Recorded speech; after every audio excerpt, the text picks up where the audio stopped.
Guys night phishing வந்தோம். Sickle ஒரு மீன் அடித்தது, குயின் ஃபிஷ்ஷு. கொஞ்சம் கழுவி ஏற்றுருவாங்க போய். நைட் ஃபிஷிங் எப்படி இருந்தது? பயங்கரமாக இருந்துச்சு. ராடு வந்து பார்த்தீங்கன்னா மிச்சல் ஃபியூல் ராடு. சிக்கில் தூக்கணும். ஒரு 3 கிலோ இருக்குமா?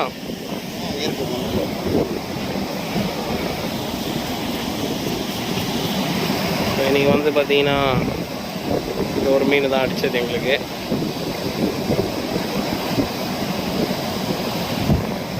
வீட்டுக்கு போகிற நேரத்தில் இந்த மாதிரி கொஞ்சம் வாஷ் பண்ணி எடுத்துகிட்டு போனால் நல்லாயிருக்கும்.